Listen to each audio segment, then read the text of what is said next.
Oxford interview season is upon us. These are my tips as a third year philosophy and linguistics student. I have done a total of 8 Oxford interviews. I applied for philosophy and psychology in 2021. They don't want me.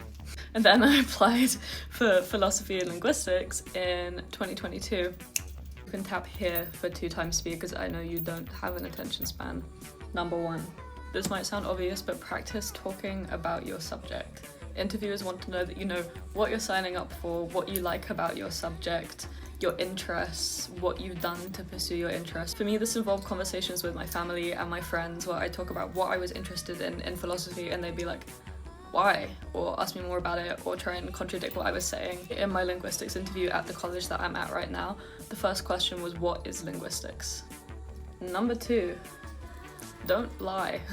Do not lie in your personal statement. Do not say you've read something. Do not say you've watched something. Do not say that you're interested in something, because they will pull it up. For the PPL course that is split into psychology, philosophy, and linguistics, you pick 2, and you have 4 interviews. So you get interviewed by 2 colleges. So I had, in total, 2 psychology interviews across 2 colleges, 2 linguistics interviews across 2 colleges, and 4 philosophy interviews, 4 philosophy Oxford interviews.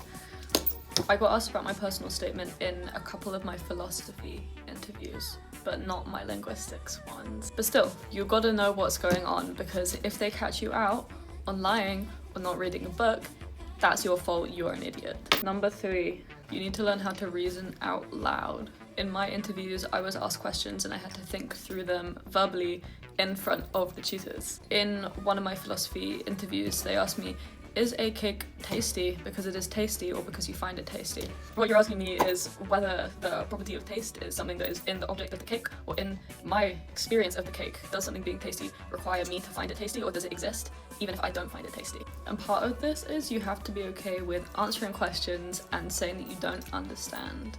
They're there to help you. You can practice doing lots of interview tasks with practice interviews you can find on YouTube or various study websites, and there's sometimes some on Oxford official websites. So for example, in linguistics, you're given a language that you have not seen before, and they'll ask you something about it, like maybe trying to work out what some of the morphemes mean.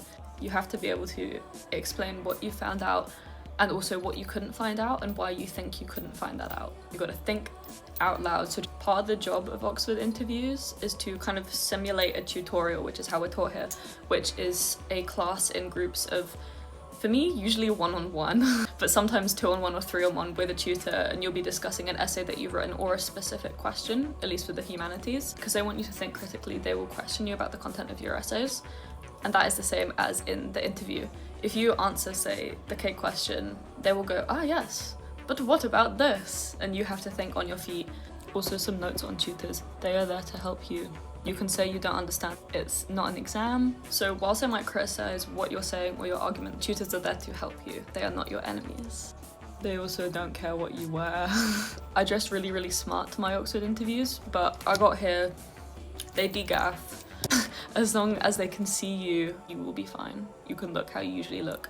They're academics. They don't care.